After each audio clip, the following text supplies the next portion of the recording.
Hello, everyone. Good morning, good afternoon. Actually, night for Shashi. She's still getting connected. But thank you for being here for Writers Beyond Borders. Thank you for making the time for this. If you're joining us for the first time and don't know me, my name is Surabhi Kaushik. I am a fiction writer, an essayist, a library volunteer, and a literary artist.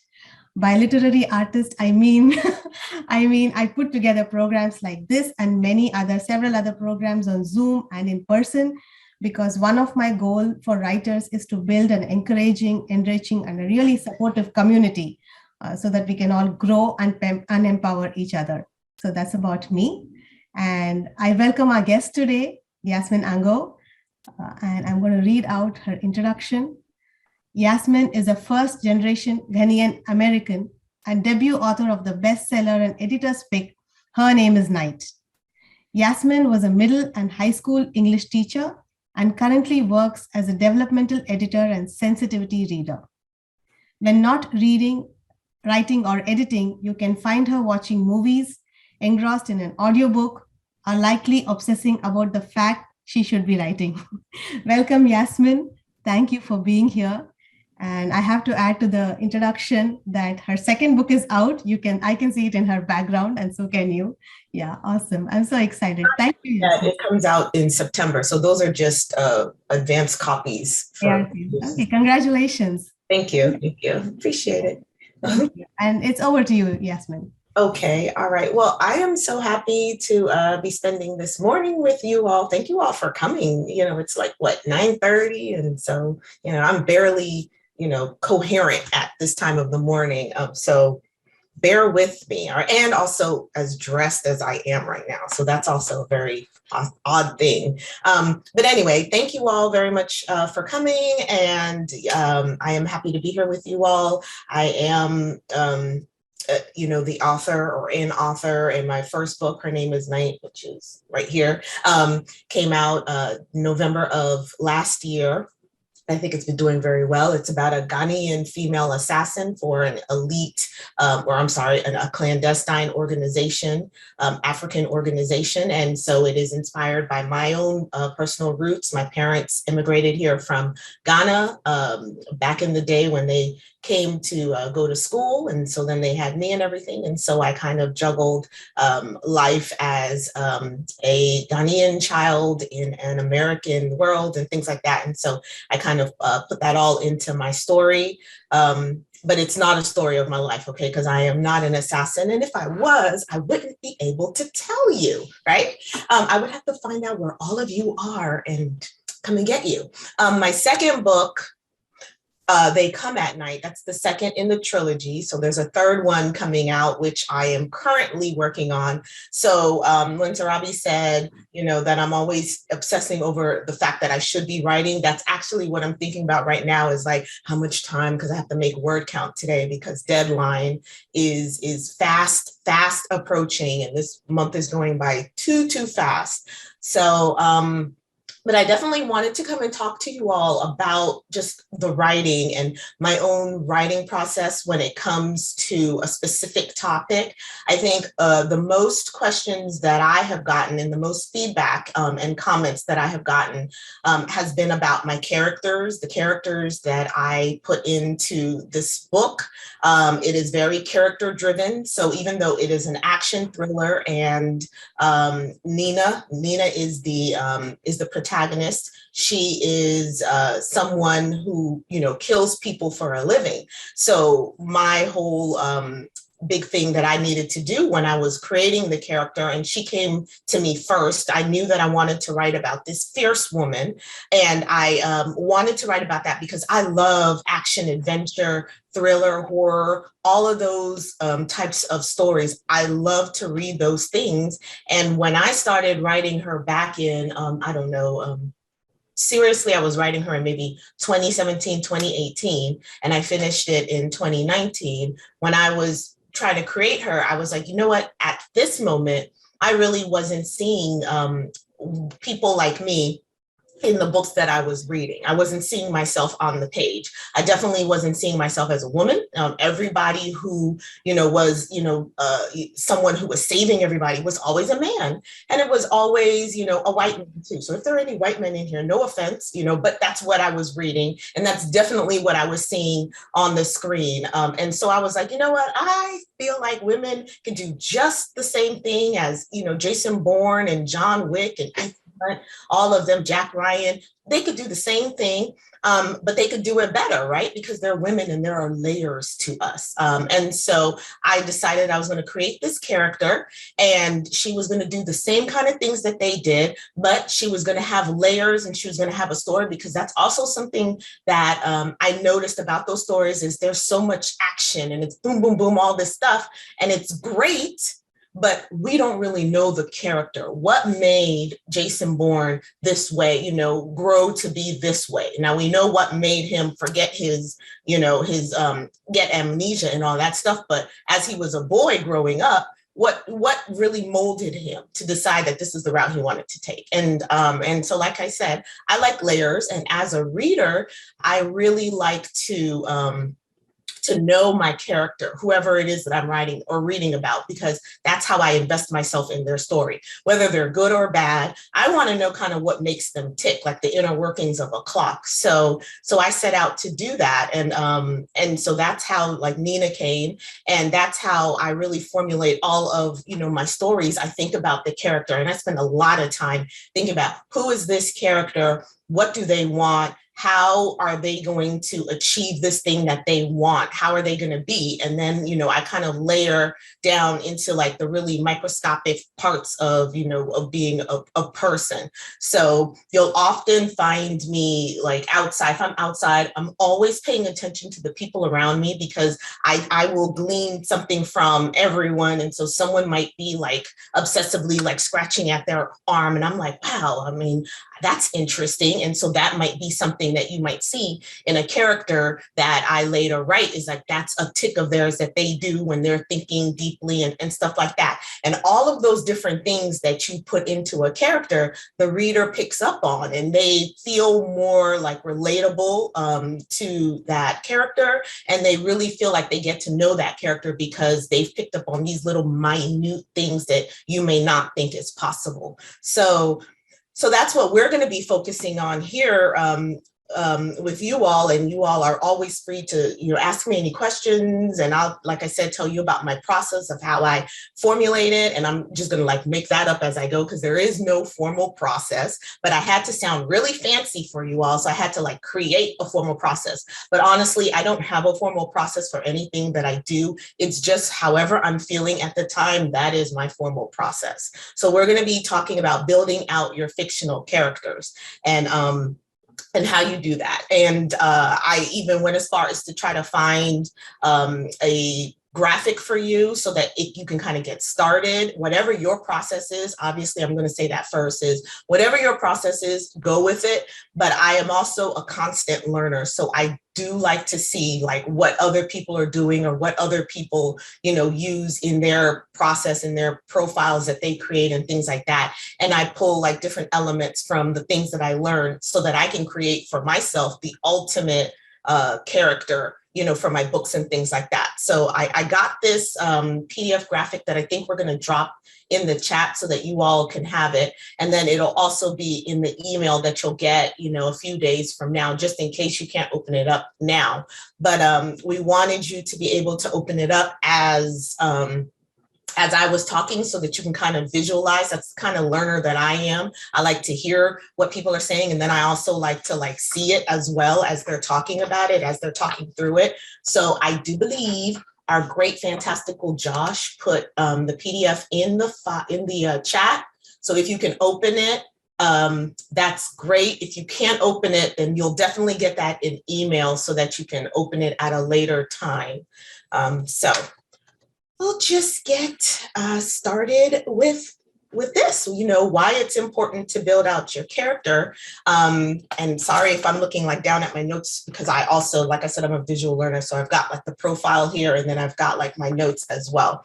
So it's important to build out the character, because essentially they are the story, right? The story doesn't move without a good character, and it doesn't move without a really fleshed out, rounded character. And so that is what, we want to strive to do, is have this character be as fully fleshed, the thing that the person, when you close a book, what do you remember the most? You remember the characters of the book and how they made you feel, whether you really, really hated them. And I have a character in my first book that, he's just like the worst. And he's somebody that my readers have come to me and they were like, I really, really hated this person. But he was so like compelling in the things that he did. I was just drawn. I had to find out what was going to happen to him. And even though they hated him, they really stayed with him because they wanted to see an end, a satisfactory end to him. And so if you haven't read it yet, I'm not going to tell you if there is or isn't, because there is a second one, right? But yeah, so I wanted that. You want memorable characters. You want characters that really suck the reader in and make them invested in the whole entire story. And your story could be any kind of way. Your story could be about something as, everyday as fishing, right? But if you have really good characters that are driving, the plot, they're going fishing and like this thing that is unraveling for them as they're fishing, if that's compelling, if they have so many layers and so many idiosyncrasies and all these different things that keeps the reader, then the reader is going to stay through and find out if they really caught the fish or not. So it can be any kind of story, but if your character really hits with your reader, you can write about anything and they'll stay with you at all times. And one other thing that I like to remind myself is that no matter what kind of character I have in my story, whether it is the primary character or the secondary, all the characters should be, fully fleshed out, and they are all heroes in their minds. So you want to write, whenever you're writing in that character's point of view, even if you're not in their point of view, and you're writing in someone else's point of view, but they are in that story, you want to make sure that you're keeping in mind, well, that person thinks that they are the hero in their own story. So that person, how is that person going to be interacting with my main characters at this moment? And you kind of keep that in. That's what helps you to keep the characters really fleshed and round, not static, because we want round, dynamic characters. That's a little bit of my English teacher talking. So if there are any English teachers that are in there, you've heard the static character and the dynamic character or round character. That's the three-dimensional character, and you want to really go for that. So whenever there's a character on scene, even if they have one line, they have to be that dynamic character for that one line so that they last for the reader and really complete the story for your reader. So like I said, what characters are to me and how I develop them, it starts off just with an idea of maybe something that I want to explore with the characters. So with her name is Night, with Nina, she starts out, so it's told in two different timelines. It's a dual timeline of her. So it's just her, two different timelines, her as a 14-year-old and her as a 30-something-year-old woman. And the chapters are every other, so they're titled before when she was 14 and then after when she's 30, and they flip-flop. They're not every chapter is changed, but it's just whenever it fits in the story is when I flip them up. And so I really wanted to talk about, like I said, she's an assassin, right? So my concern when I was writing an assassin was, well, assassins kill people for pay. How do you justify what they're doing? How do you get, or even if you can't justify it, how do you get the reader to understand why they chose this job and why they're doing what they're doing without, without making it sound like you're just trying to like glorify or make pretty the act of being an assassin, of killing people, because killing people is bad. Just remember that. That's, So so I had to figure that out. And that meant that the reader had to be taken through Nina's life as a child to see the things that she had experienced and why she would choose to be this way. And so as a child, she goes through some trauma. She goes through some hardship. She loses her family to violence. And she loses her innocence as well to violence. And she's very much alone in a new world. So she doesn't move. She gets taken from Ghana to Europe, to Paris, and then to England. And in that time, she goes through a whole lot of hardship, right? And a whole lot of learning, and she survives it. And if she's trying to survive it, she's also learning, and she's trying to figure out, how am I going to manage in this world where I'm all by myself?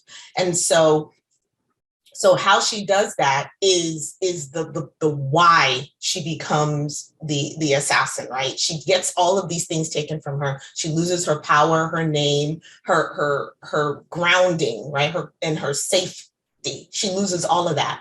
And so she decides that she is not going to be that person anymore. She's not going to let anybody hurt her in that way anymore, and take from her and make her feel like, she's powerless. She's going to take back her power. She's going to reclaim it. And she's going to do what she needs to do in the best way possible. And so that's how she kind of moves into being an assassin. So she has a reason for it. And then also there's a code in the organization that she's with about, who gets killed and why they get killed and things like that.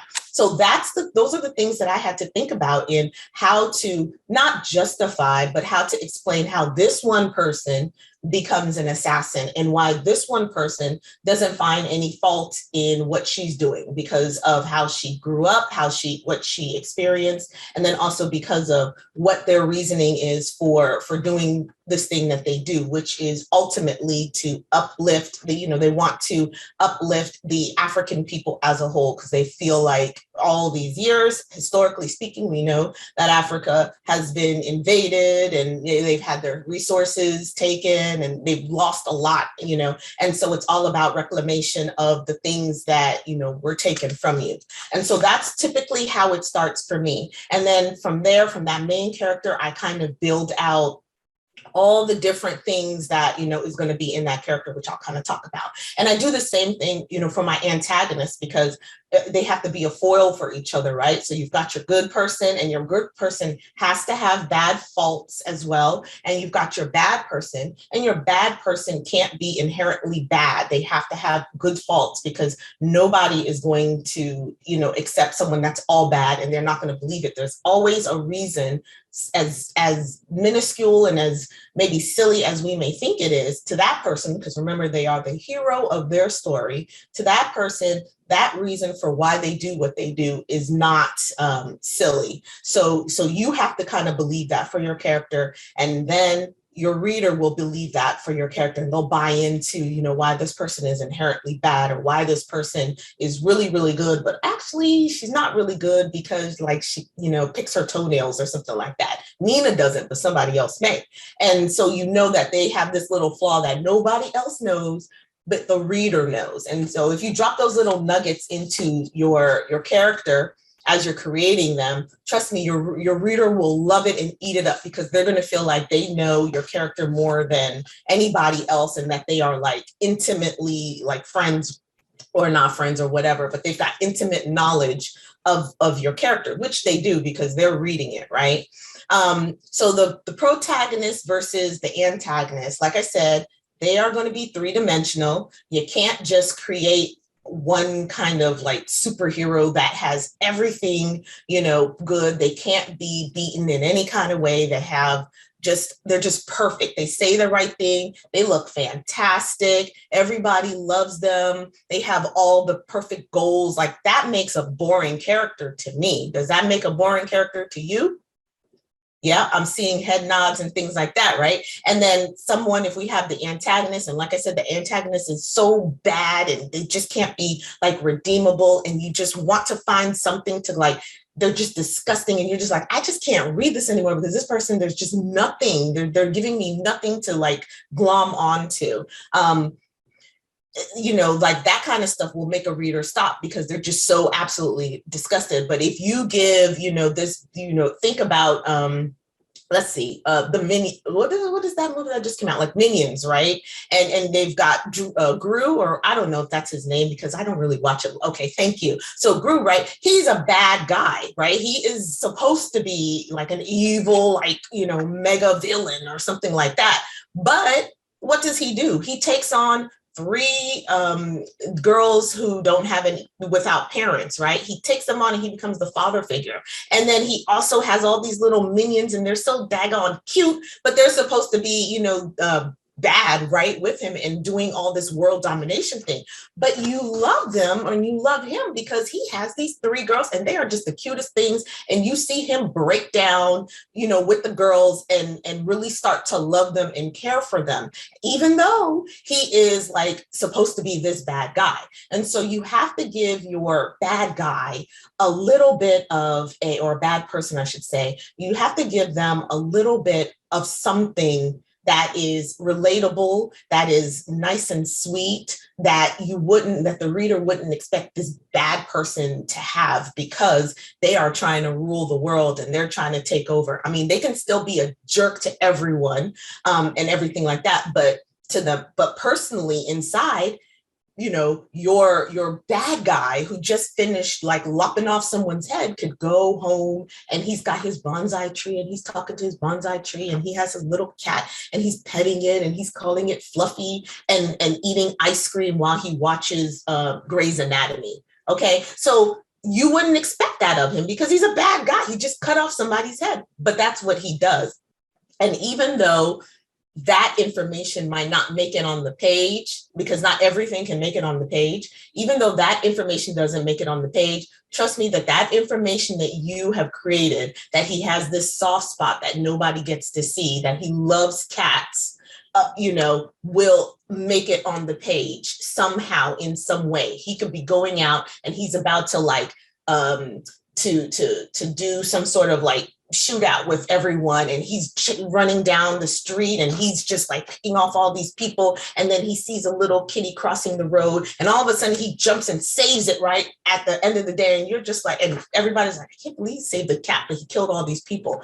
But you knew that he was going to do that because he loves cats. Nobody else knows that, but now it's in the story somehow and it just comes naturally and he doesn't have to explain it to anyone, but the reader will know, oh wow, he really likes cats. And I've developed him this way that he is this soft, sensitive person on the inside, but outside he is this just devil that everybody is going to end up hating, so those are the little things that you want. That's part of, fleshing out the character and everything like that. And so that's why it's really, really important for you to really think about and sit with what kind of characters do I want? All of the characters that you're going to have in the story. And even when I was saying that I don't have a process, what I'll do in my, what I do for myself, because now I have to kind of remember who I'm putting in and what kind of story I want to have with them. I'll have my main characters and I'll write,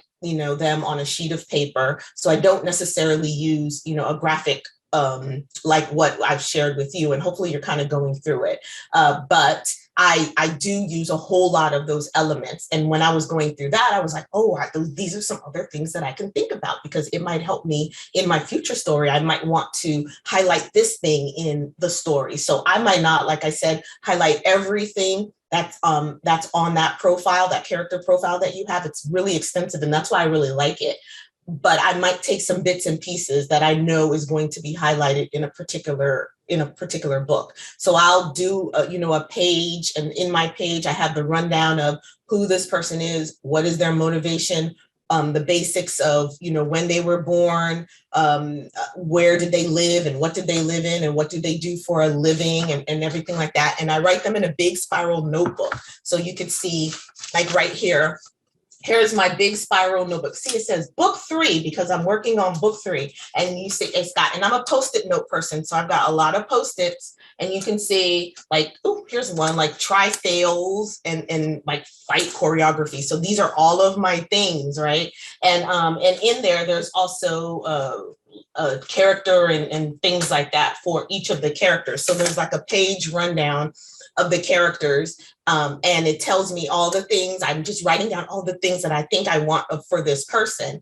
And I make sure, like I said, I have the basics, right? And then I'm writing about their appearance. I'm writing about their tics and their mannerisms. So for Nina, one of her mannerisms is she doesn't smile. She doesn't laugh, right? She doesn't take jokes really well. She's a very literal person. And that is because, as I said, she has had an experience that has kind of removed her from joy. And so she's very, very reserved as an adult. And I also, because I told you that I like to watch people and people's mannerisms. So my mom, being from another country, she'll come and you might tell her a joke and it's like an American joke. And even though she's been here for decades, right, you'll tell her an American joke and she is like, oh, okay. So for example, I'll give you one. One is that she just told me, and it's actually, I think I'm going to put it in a book because I just thought it was just the funniest thing. And she was with her coworkers and it was like the end of the day and they were getting off of work and they were in the elevator and one of the coworkers tells her, let's go and blow this joint. And my mom is like, oh, we don't have any explosives. And they just cracked up. And she was really serious, like, we don't have anything. How are we going to blow this place up? And they had to explain to her. And I still have to explain to her, oh, Mom, that's not, it means this, whatever. And like for another example, which is in this book, someone says, okay, we're going to IHOP. And she's like, yeah, I love International House of Pancakes. So she just really doesn't sometimes get those little idioms and those little acronyms and things like that. And I just thought it was just the funniest thing. And I thought it was so cute. So I watch people, I take things. And so I took that and she might not appreciate it, but I think it's funny and you all laughed. So you think it's funny. And so those are the things that are put into the story and they're so very endearing, those little mannerisms and then those little tics. So a tic of Nina is instead of smiling, if she does find something a little humorous, she's gonna her mouth is gonna twitch a little bit in an almost smile, but not quite because she's still very reserved, right? And she's a very serious person. And that goes with their speech. How are they gonna speak, their communication and things like that. How am I on time? I think I have about 10 minutes or so. Okay. Yeah, all right. Okay, thank you. And then also, how are they going to interact with each other? So Nina is interacting with everyone where she's very serious. She has a lot of funny people around her and they're constantly trying to say things to kind of throw her off. And sometimes it might throw her off a little bit, but she's just really sitting there and analyzing it a lot more so than maybe anybody else would. And then sometimes, and as the trilogy progresses, you see her loosening up a little bit because she is learning that there is more to life than, being this really cold, by the book, kind of killer person. It's not only about work, it's about life. And you see her kind of releasing some of that reservation, And those are the things that you definitely want for your characters. For all your characters, like I said, is motivation. What is their character arc? How do they start? And how are they going to change by the end? And even if they don't have a big change, everybody always changes just a little bit. They're not exactly all the same. And even if you have a minor character who isn't going to change, like I said, think about the things, that this character is thinking in their head, I write about these things. I am the hero of my story. And so that, translates onto the page. And there is always a little bit of a change, I think, in some way, even if it's not a big one, that is plot changing and things like that. So when you're fleshing out the character, I've talked about that a lot. Their biography and their backstory play a whole lot in why they're doing the things that they're doing. There's a reason. They have an ultimate goal. And so Drew is he wants to, dominate the world. what happened to him when he was, a child? How did his parents treat him to make him feel like I got to take over this world, right? And what happened to him to make him feel so alone, and then finally bring in these girls to be, his adopted daughters. Those are the things that all play into. So you have to think about where this person came from, how this person lived before this story happened, because the story won't feel fluid and won't feel like like the reader can buy into what's going on until they have a sense of where this person came from and how this person came to be. And those are things when I see things on TV, when I am looking at people, on the road or whatever, I'm just like, where did this person come from? And like, how did that happen? And I just come up with all these different, and then I come up with stories, for the people in my head. And they probably think I'm crazy because I'll sit there and just like be staring at them. And I have to actually tell myself to stop looking. And it's not even because I'm really paying attention to them. It's because I'm like thinking about how can I use this later, and like what is this person's reasoning for this, and why is this person acting so mean to me, if I'm at a store and they tell me no, I can't have a discount and I really wanted one, or whatever the case may be. So I'm always thinking about that, and that's their psychology of them. That is the insides to them, and that also translates on the page, whether it's actually on the page or not. It's always kind of going to be there. And then you want to just rinse and repeat for all of your characters, and you'll have more information on your major characters than you will on your little characters. But just really make sure you pick through that profile and decide what are the little things that this small character is going to have, because sometimes your small characters break out and become major characters. And so you don't want to have to go back and be thinking about, okay, how does this person have to be? Because I didn't think about that to begin with. And in my story, I have a breakout character who is, who becomes really close to Nina. And he didn't start out that way. He was just going to be somebody that was just, on the side, a neighbor of hers, not really significant. But as I was writing him, I loved him so much because he was just so crass, right? And he is just somebody, his name is even inappropriate. And I was like, oh my gosh, I just love this guy. Why is his name so inappropriate? As if I'm not the one who wrote it, right? But it doesn't matter. Like, it surprises me sometimes. And I'm just like, I just love this guy.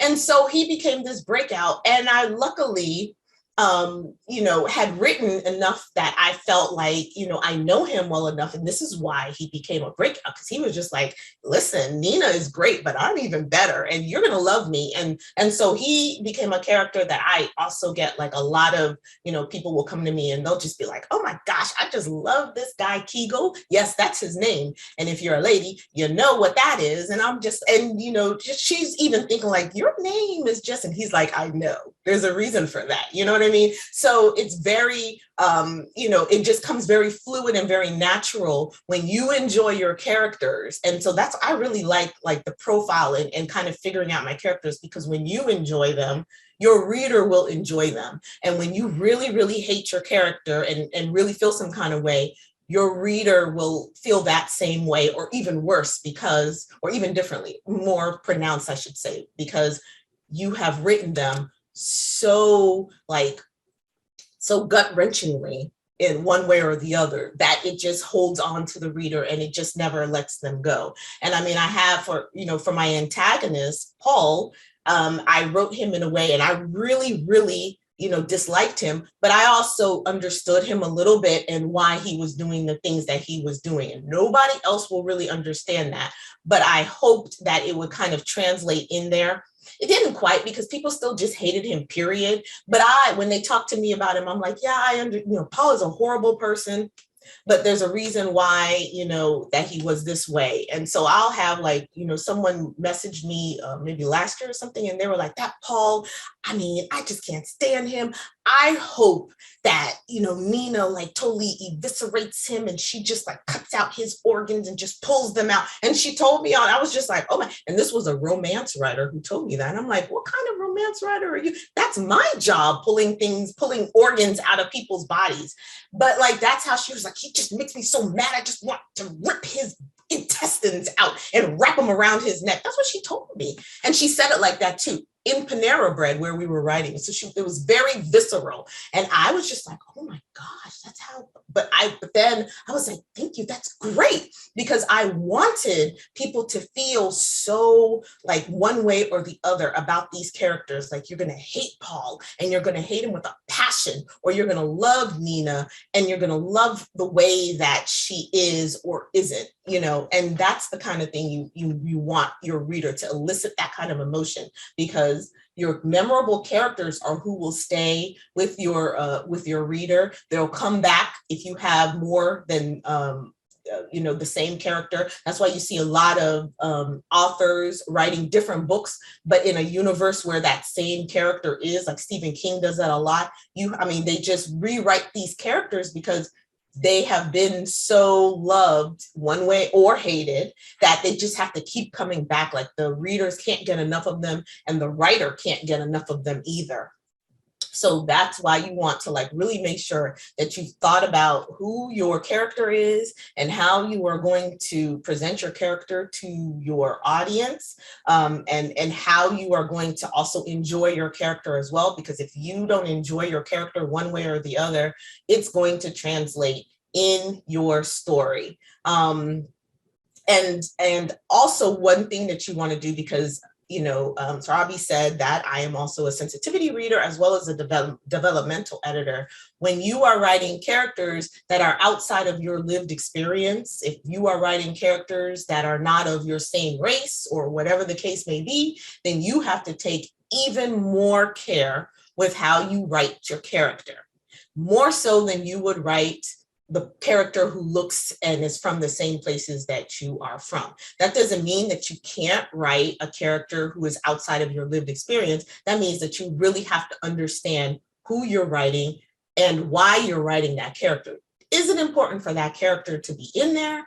If you are just putting it in because you want to make your book diverse and make it like reach out an audience, your audience will pick up on the fact that this character wasn't really truly fleshed out and this is more of a checkbox character, and they will really dislike that. So just be careful when you are writing anybody that is outside of your experience, whatever. And that doesn't just go to the race, right? That's anything. If you are in middle class and you're writing about people who make less, right? You got to watch what you're saying and the terms that you're using, religions, sexual orientation, gender, all of those things, physical disabilities, mental health, body shaming. You have to make sure that, when you are talking about a particular person in your book who may really enjoy, having sex and things like that, you want to make sure that you're not putting some sort of implicit bias and in through your characters and having,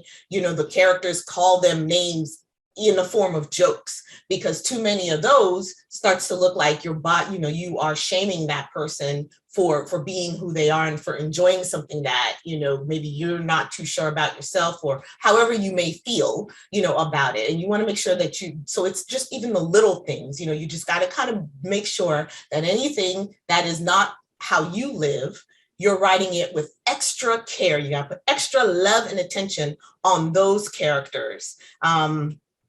But then also you have to make sure that you're not, reinforcing stereotypes that, you think people of, those lived experiences are, because that will be picked up. And you just want to make sure that you're giving all of your characters, the ones like you and the ones not like you, all of your attention, but especially those who don't look like you. You want to make sure you give them extra attention. So in a nutshell, wrapping this all up, you definitely want to do what you need to do for you and create your own process. So if you are someone who can use this really long profile and everything in it, if you want to do all of that for, all of your characters, by all means do it, because that's how you will get your best work. If you want to be like me and just kind of pick and choose the things that you really want to highlight for a particular story, do that as well, but also be thinking about how to make that character, any character, as well-rounded and as three-dimensional as possible, because you never know when different things will be needed to be picked up. And you want to make sure that, you know, you develop each aspect of your story. So now we're talking about something a little bit other than characterizing someone, but like your A story, your main story, your setting, your characters and the conflict and all of that, the tension and the plot. It all has to be like a perfect balance, and it could be a lot. So your character, how is your character going to be in that A story, in that B story, with tension, with plot, with conflict? You got to think about, that's the physiology or the psychology of it. How will they be through all of that? How will they act? So you're just always having to think about that. And just leaving you with, you know, you will know, because you know your story and you know who you want in it better than anyone else. You will know what you need from your character to make your story the best possible story that you can make it. And it takes a lot of work at first. And even me on my third book, you know, it's, you know, I still struggle with, you know, these characters that I have in this story. And if the story doesn't fit the character, because the character has somehow changed in the story, and so now the actions don't align and the character wouldn't really do that, which has happened with, you know, my book 3. I had the supposed antagonist one way, and then somehow, you know, he kind of changed, and he kind of like talked to me, because my characters do talk to me. He talked to me and was like, you know, Yasmin, I'm not really kind of like that way. This is the way that I am. And Yasmin wrote him this way. And she said, oh, wow, okay, well, that doesn't go with the story I had for you. So now I got to go back and I got to figure that whole story out again.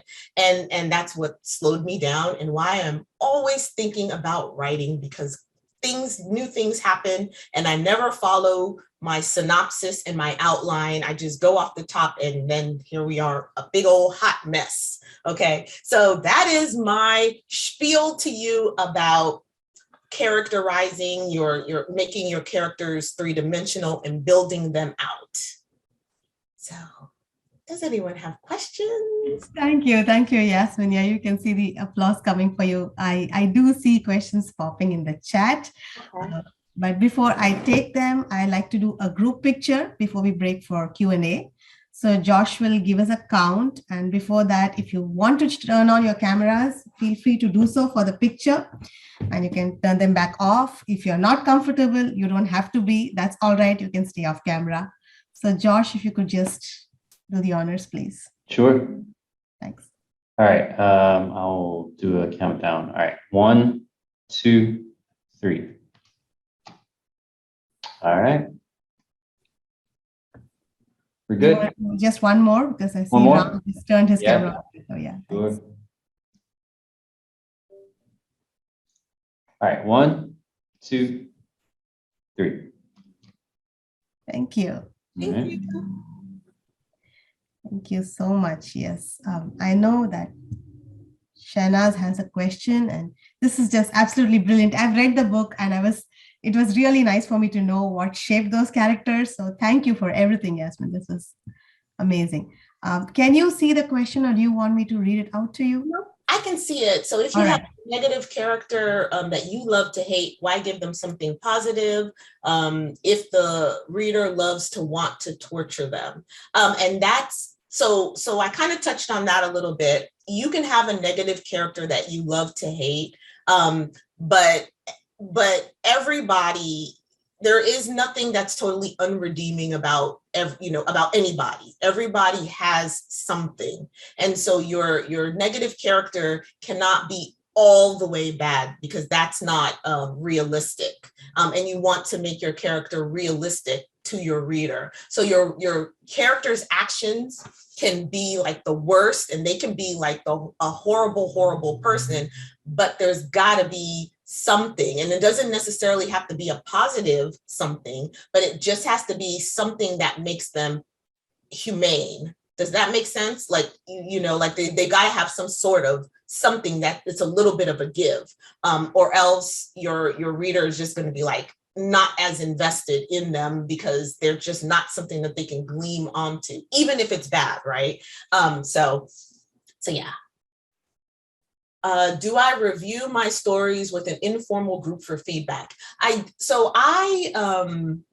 have two people in particular that are my critical partners. Well, maybe three. So I have like two romance writers, they're writers. And then I have one who is like a YA. And I like to share my story with people who don't necessarily write in my genre, because I want to get their feedback as someone who doesn't quite know like all the different plot aspects that might be in a thriller or anything like that, and see how they feel about the story. Does the story work for you? Do these characters work for you, even though you don't know all of the different things that are supposed to happen in a thriller, and that this person is supposed to like be really, really bad, you know, how are you taking him? And so if they totally don't understand, like, I don't understand what his process is, and why doesn't he have like a girlfriend, because they're romance authors, you know, then I'm thinking about, well, maybe he doesn't have to have a girlfriend, but maybe there could be somebody that, you know, he likes, and that could be his give, right? So if you have someone who's totally negative, there might be somebody, you know, that works at like a bodega or you know, at a urgent care or something that he kind of has a little crush on, you know, or something. So you just give him a little bit of a soft spot. So those are the things that, you know, I ask those couple of people, because I feel like you have to really trust the people that you are asking. And I also, for me personally, so big groups of, you know, sharing out and stuff like that, that's perfectly fine. But I also feel like sometimes too many chefs in the kitchen might be a problem. And if you get a whole lot of conflicting information, and if you don't have a really established relationship with the people that you're sharing your work with, and they're sharing their work with you, then you all don't really know what you need from each other. And so by now, the three people that I work with, we know what we need from each other, and we don't really necessarily have to say. And so they can give me that thing. But then I also have, you know, my editor from my publisher, and ultimately she is the one, you know, that's going to tell me what's going to work and what's not. So most of the time at this point, I kind of look to them just to see if the story sounds solid and if they are invested in my characters. And then I look to her to give me like the intricate, you know, the more complicated and hurtful feedback that she might give me. Okay.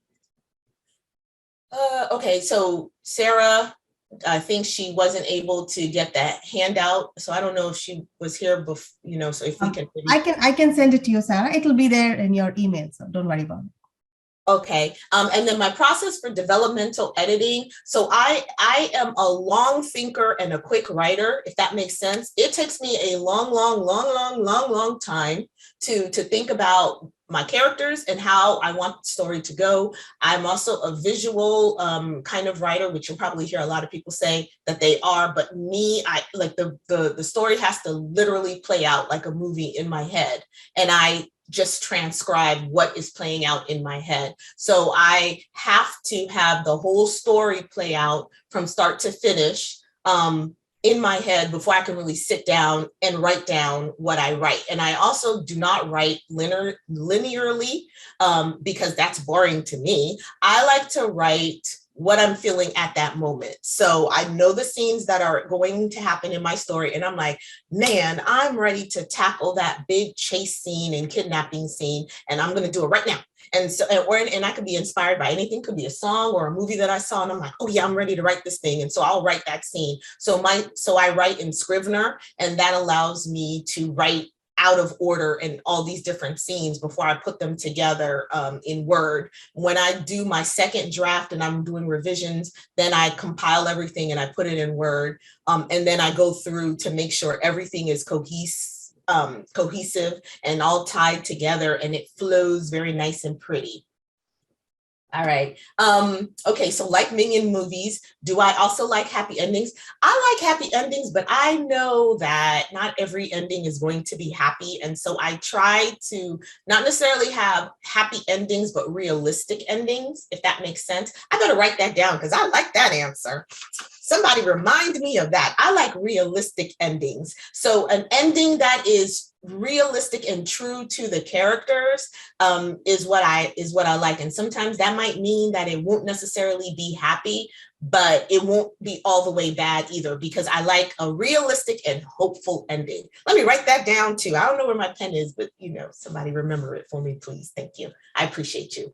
How is my time broken up between the different aspects of authoring career, like writing, editing, marketing?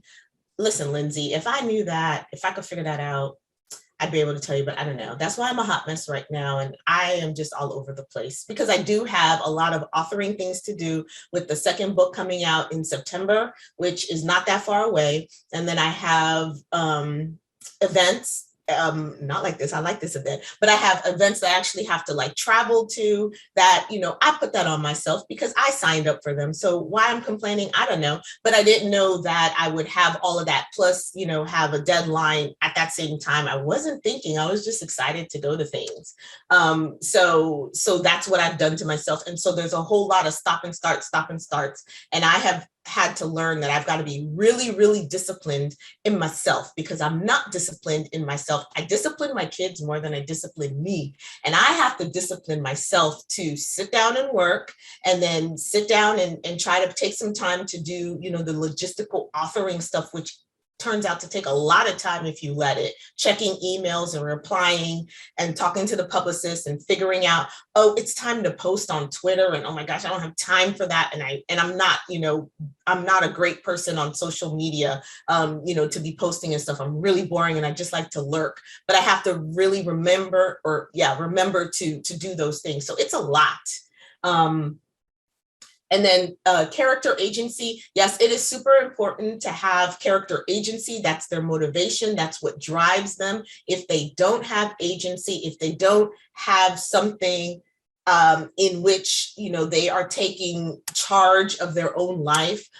One of some work that I was, editing right now, that's something big that I always say is your character has to be in the driver's seat of their story. They have to be an active participant in their story and they can't have things happening to them. They can't be a reactive character because they are the main character. So it's so very important that they have agency and you're thinking about what kind of character you have. So if you have a diverse character who is your main character, what are the things that they might encounter that they have to have agency for? They got to speak up for themselves. They got to, present themselves in a certain way. They might have to be stronger than white counterparts or whatever the case is. They just have to be in that driver's seat and be going towards their motivation no matter what.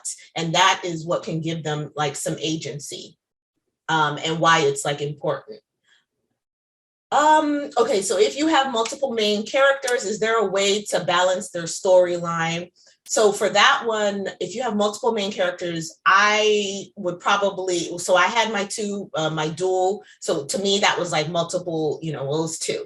But like you have to have a total character arc for each one. So you might just kind of write out what is it that this one person is going to start and accomplish in this story. That way you are keeping track. And you just need to remember that with multiple, only have as many as you can handle.